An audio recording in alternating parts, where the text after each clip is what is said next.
stars were different tonight. Commander Lee stood on the observation deck of Earth's newest space station, watching the strange lights dance across the void. 3 days ago, humanity had launched their first faster-than-light probe into deep space. Now something was responding. "Commander, we're receiving a signal," Lieutenant Park called from the communications console. "It's not from our probe." Lee hurried over. The screen filled with symbols that slowly transformed into recognizable text. Someone out there had learned English in less than 3 days. "Greetings, people of Earth. We are the Valari. We intercepted your probe and wish to communicate." The control room fell silent. "First contact. Real first contact. Send a response," Lee ordered. "Tell them we come in peace." The reply came instantly. "We too seek peace.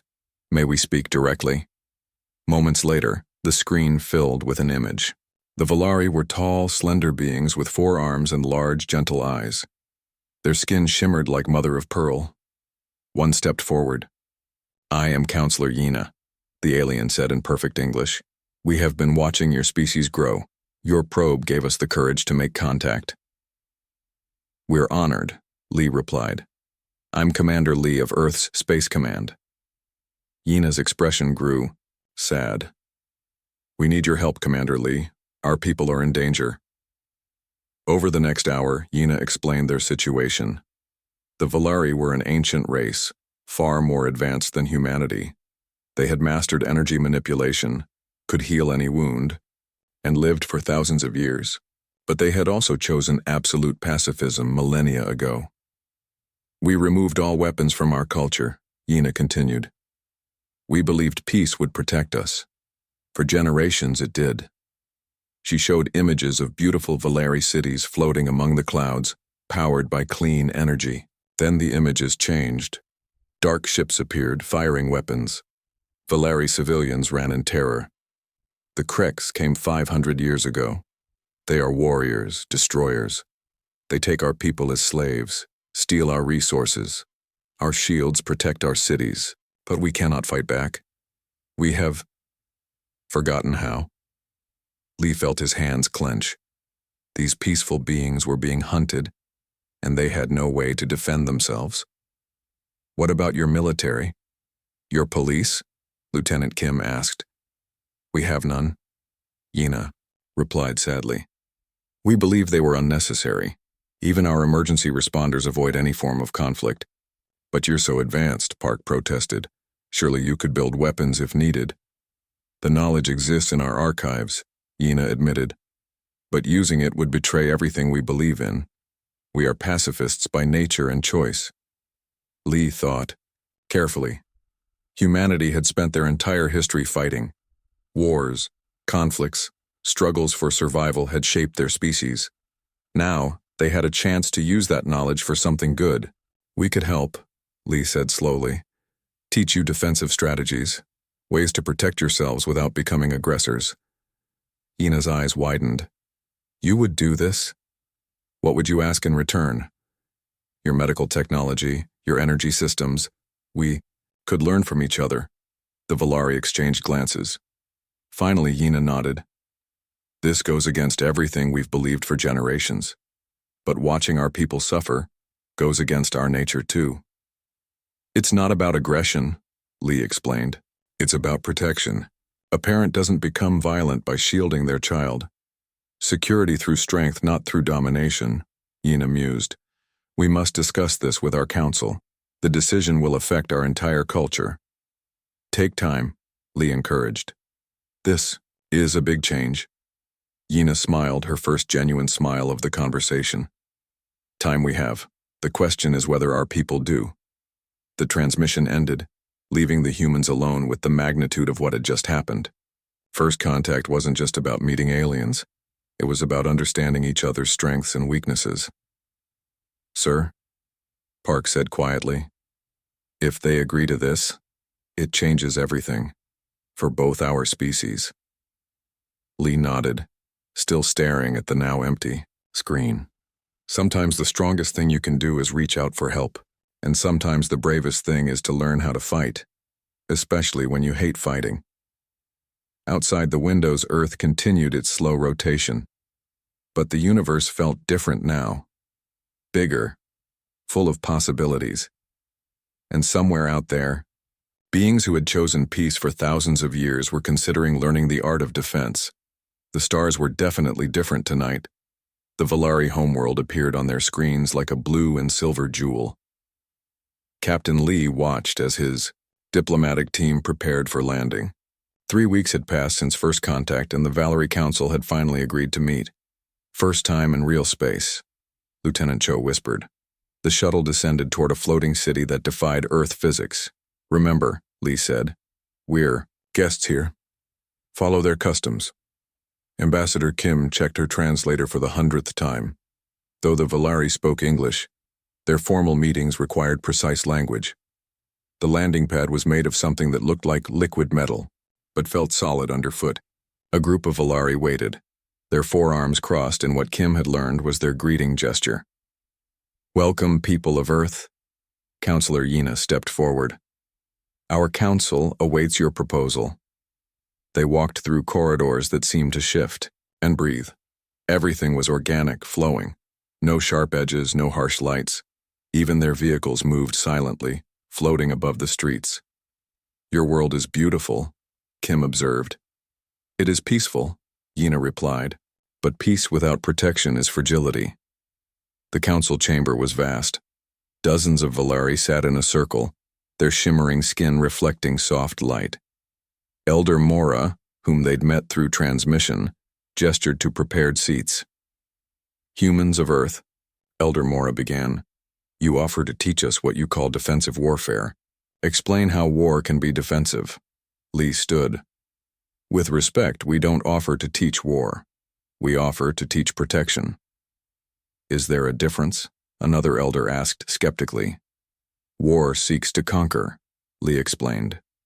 Defense seeks to preserve. A soldier who defends his home is not the same as one who invades another's, the council murmured among themselves. Young scientist Kara, sitting near the back, leaned forward with interest. Show us, Elder Mora commanded. Kim activated a holographic projector. This is a basic defensive formation. Shields here, countermeasures there. The goal is to prevent attack, not to attack. Suddenly alarms blared. The room's soft lighting turned a harsh red. Krek's raid incoming, someone shouted. Sector 7. The council erupted in panic. Elders called for citizens to shelter. Guards ran to activate shields. But nobody moved to defend. Where's your military? Response? Captain Lee asked urgently. We have none, Yina said, her voice tight with worry. We can only hide and wait. Take us there, Lee demanded. Show us your defenses. They rushed to the command center. Screens showed 3 Krek's warships, firing into a civilian district. Valari citizens fled in terror while buildings burned despite the energy shields. Your shields are impressive, Lee observed, but they're not coordinated, they're leaving gaps. Kara studied the screens. You can see the patterns? Military training, Lee explained. You've got the technology, you just need strategy. The raid lasted 30 minutes. When it ended, 12 Valari civilians had been captured and thousands more traumatized. The humans watched the aftermath in silence. This is why we need your help, Yina said quietly. We can't continue like this.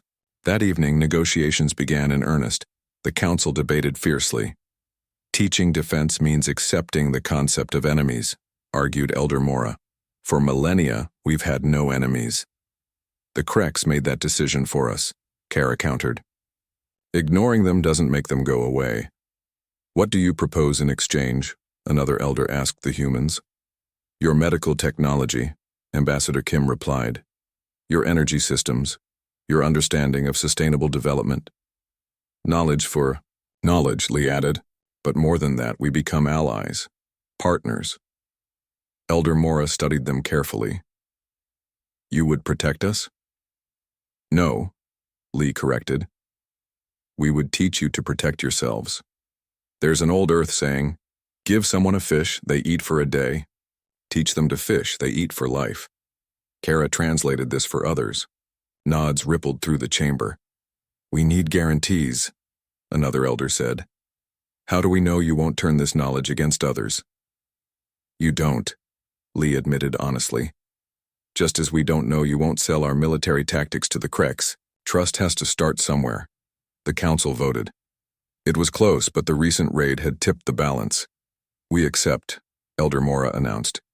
But we will proceed carefully, one step at a time. Yina approached the humans. You have given us hope, she said. But also fear. Learning to fight, even defensively, will change who we are. Maybe, Lee acknowledged. Or maybe it will help you become who you need to be. That night, as the humans prepared for bed in their guest quarters, they watched through windows as Valeri citizens rebuilt damaged buildings.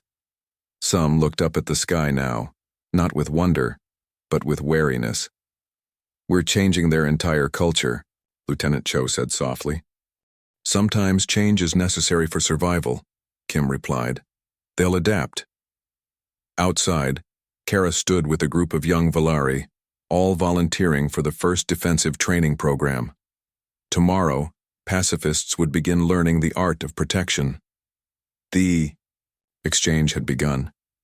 The training base floated above a Valeri moon, hidden from Krek sensors. Marine Colonel Park had spent 2 weeks preparing the facility with Lieutenant Han and Sergeant Cho. Today, the first Valeri trainees would arrive. Remember, Park addressed his instructors. They've never held weapons, never thrown punches. Be patient. The transport arrived at noon. 26 Valeri volunteers stepped out, led by scientist Kara.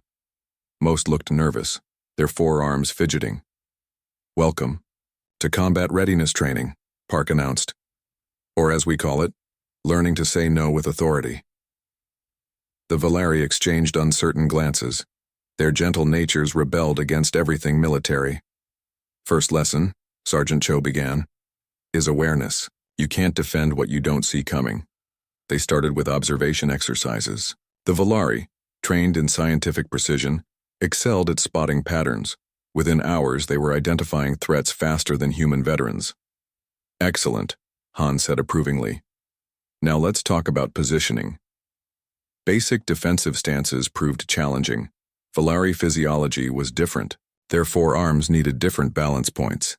Think of it like dance, Park suggested. Protective dance. Kara stepped forward. May I try something?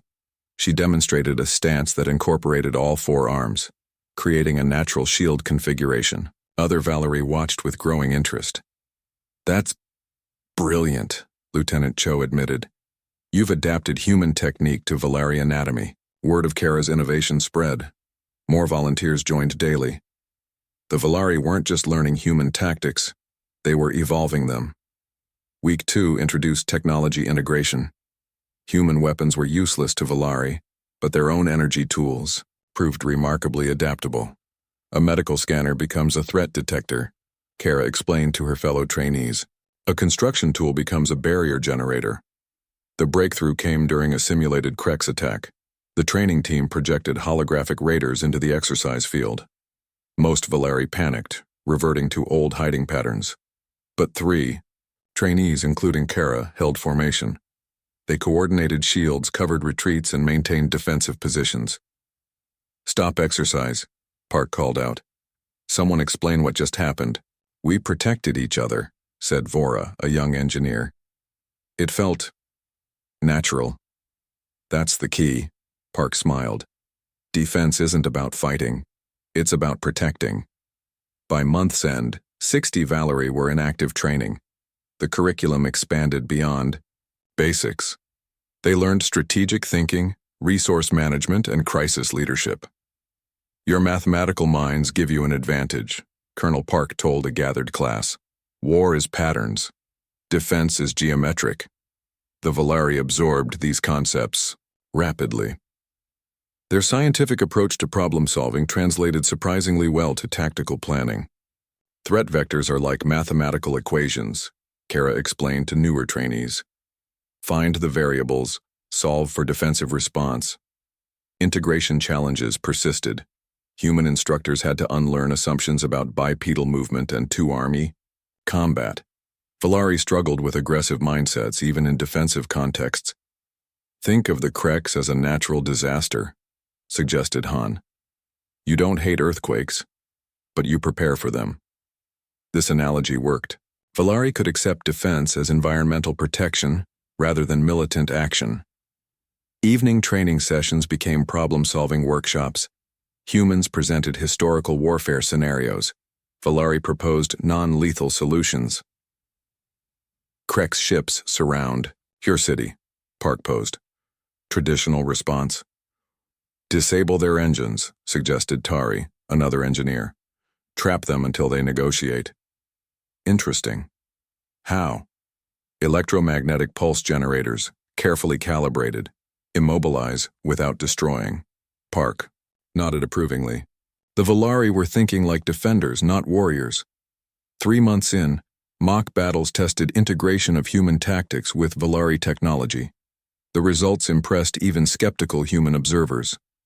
They've created something new, Lieutenant Han reported. Defensive warfare that actually maintains their peaceful principles. The turning point came during an advanced simulation. The scenario, multiple Kreks attacks across different locations simultaneously. Kara led the Valari response team. They divided resources efficiently, prioritized civilian protection, and coordinated counterstrikes with mathematical precision. Simulation complete, Park announced. Success rate, 92%. Casualties, 0. The room erupted in quiet celebration.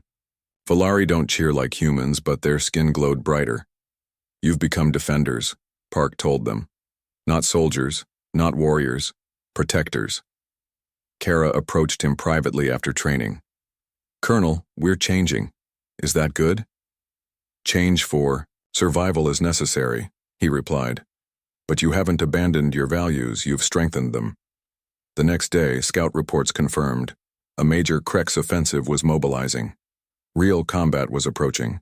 The training phase was ending. Valari who'd completed the program now wore a subtle badge, a circle with 4 extending lines. The symbol of the newly formed Valari Defense Corps. As sunset painted the moon's surface in alien colors, both species gathered for briefing. The first graduates looked different now. Still gentle, still peaceful, but with new confidence in their posture. We are ready, Kara announced firmly. The real test was coming. The alarm echoed through the capital at dawn. Commander Kara stood in the new defense center, screens showing incoming threats. 7 Kreks warships approached, the largest fleet they'd ever seen. All units, defensive positions, she ordered, her voice steady despite her racing hearts. Valari had multiple hearts, and all of hers were beating fast. Colonel Park stood beside her, watching the Valari Defense Corps spring into action. 3 months of training was about to face reality. Keep calm, Park advised. Remember your training. The first wave hit at sunrise. Kreks fighters swept down, expecting the usual panic and hiding. Instead, coordinated shield walls rose across the city. Southeast sector reporting full defensive grid, came Vora's voice through communications. Northwest quadrant secured, added Tari. Civilian evacuation complete. Park smiled.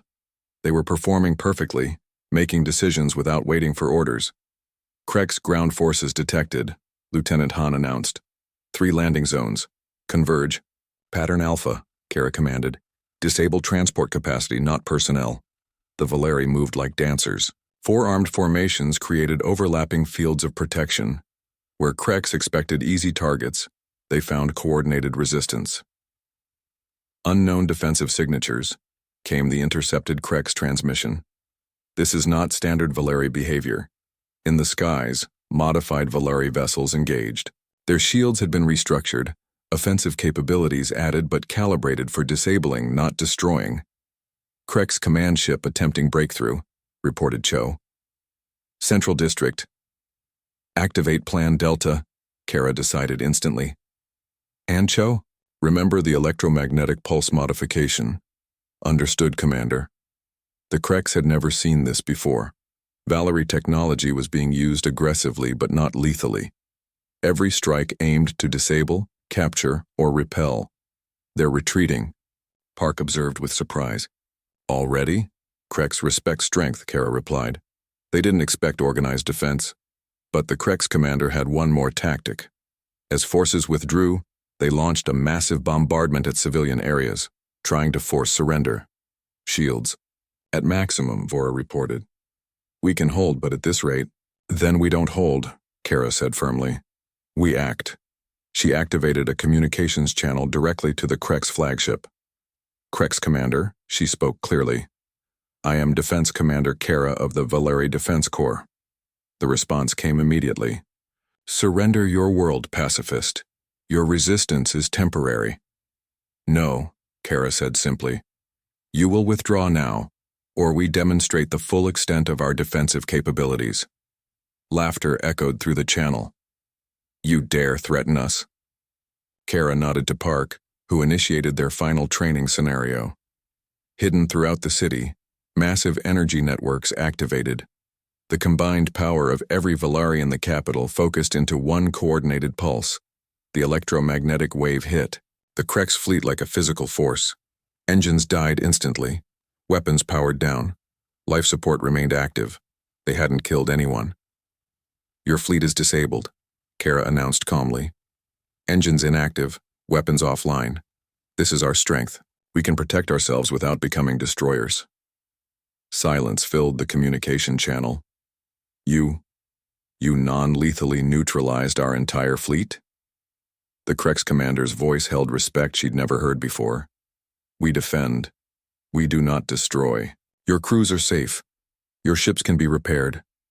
But you cannot attack us again today. The remaining ground forces ceased their assault. Across the city, Valeri civilians began emerging from shelters, watching in amazement as Krex warriors actually retreated. This is impossible, the Krex commander continued.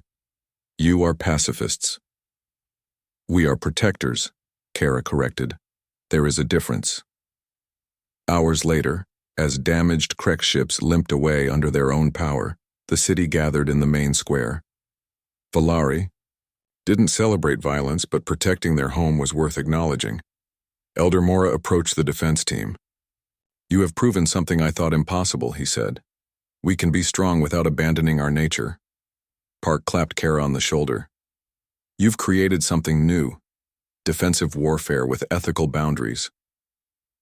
We learned from you, Kara replied. But we stayed true to ourselves. That evening a message arrived from the Krex. Their commander requested formal negotiations. Your defense was impressive, the message read. We propose to discuss terms. They've never negotiated before, Yina explained. You earned their respect. The first test was over. The Valeri had faced their attackers not with helplessness but with strength tempered by their values. What now? Lieutenant Han asked. Kara looked out over her city, its shields still glowing softly in the evening. Light. Now we talk, but from a position of strength. The pacifists had learned to defend themselves without losing their souls. The Krex had learned that there were different kinds of strength. Tomorrow would bring negotiations. Tonight the Valeri allowed themselves to feel pride and protection rather than conquest. The first stand was complete. The conference hall was unlike anything built before. Half-human architecture, half-Valeri flowing design. Representatives from 3 species sat around a table that seemed to grow from the floor itself. Today marks history, Ambassador Kim announced. The formation of the Sentinel Alliance. Across from her, Krex General Vrak shifted in his seat. The massive warrior had requested these negotiations personally after the failed offensive. The Valeri fought without killing, he stated simply. This is new. Counselor Yina nodded. We found a different path, thanks to our human allies. Allies, Vrak repeated thoughtfully. Not conquerors. Never conquerors, confirmed Colonel Park. Partners in peace. The treaty discussions began. Earth would share defensive tactics with the Valeri. The Valeri would share medical and energy technologies with Earth. But the surprise came from the Krex. We wish to join, General Vrak announced. The room fell silent. For 500 years we took what we wanted, Vrak continued. Now we face enemies who defend without destroying. This is strength we respect. Elder Mora spoke carefully. You seek alliance with those you persecuted? We seek understanding, Vrak admitted. Your defense was perfect. You immobilized our forces without casualties. We have never seen such power, combined with restraint. Kara stood up. What can the Kreks offer to this alliance? Protection, Vrak replied. There are threats beyond our conflicts, species that destroy worlds without thought. With Valari defense, human tactics, and our warrior traditions, we could protect entire sectors. The negotiations continued for days. Slowly, an unprecedented agreement took shape. Defense, not aggression, became the alliance motto. Each species would share their strengths while maintaining their core values. The Valari established healing centers on Earth, helping cure diseases that had plagued humanity for centuries. Their clean energy technology reversed climate damage. In just 2 years, Earth built diplomatic academies on the Valari homeworld. Human tactical thinking blended with Valari mathematics created defensive strategies that other peaceful species began adopting. The Kreks surprised everyone. They became peacekeepers, using their warrior culture to protect weaker species from actual aggressors. Their reputation for strength now served peace rather than conquest. The irony is beautiful, Commander Kara observed during the Alliance's first annual gathering. Humans taught us to fight. We taught the Kreks not to. That gathering featured an unusual ceremony. Each species presented advancement to the Alliance. Human Representative Captain Lee displayed holographic maps. Our combined exploration efforts have identified 12 friendly species, 17 neutral contacts, and 3 potential threats we're monitoring. The Valari showed medical breakthroughs. Lifespans for all Alliance members increased by 40%. Combat injuries healed with 0 fatalities. The Kreks presented strategic analysis. No Alliance member has suffered unprovoked attack in 18 months. Aggressor species avoid us now. But the true test came 18 months into the Alliance. The Void Hunters appeared. These beings destroyed everything they encountered. No communication, no demands, just complete annihilation. They're heading toward Valari space, Admiral Kim reported to the Emergency Council. Estimated arrival? Asked Elder Mora. 6 weeks. The Alliance had never faced a real invasion together. Every previous challenge had been diplomatic or defensive. This was pure destruction approaching. I suggest combined defensive protocol, Kara proposed. Valari shields, human strategy, Kreks warriors. Agreed, General Vrak said quickly. But we fight defensively. No pursuit, no revenge. The preparation was remarkable. 3 species working as one. Human tactical minds designed the battle plan. Valari technology created layered defenses. Kreks warriors provided mobile response units. When the Void Hunters arrived, they met something unprecedented, coordinated resistance from 3 different tactical traditions, unified by shared values. The battle lasted 8 hours. The Void Hunters withdrew, leaving behind disabled ships rather than destruction. They had never encountered defensive warfare that completely negated their offensive capabilities. Today we proved something, Ambassador Kim announced. Different species, united in purpose, are stronger than any single aggressor. The Alliance expanded rapidly after that. Word spread. Join the Sentinels. Learn to defend without destroying. 5 years later, the Alliance included 37 species. Each contributed uniquely. None had to abandon their culture. At the 10th anniversary celebration, the original architects gathered. You know what we really did? Colonel Park asked, looking at Kara and General Vrak. We taught each other, Kara suggested. We learned that strength comes in many forms, Vrak added. No, Park smiled. We proved that protecting others is the ultimate expression of power. The party continued around them. Human children played with Valari younglings. Kreks warriors traded stories with Valari scientists. Diplomats from dozens of species shared meals. The galaxy had found a new model. Not conquest, not isolation, but cooperative defense. Protection through alliance. The Eternal Alliance lived up to its name, And it all began when humans taught aliens how to defend themselves, and everyone learned that true strength lies in protecting, not destroying.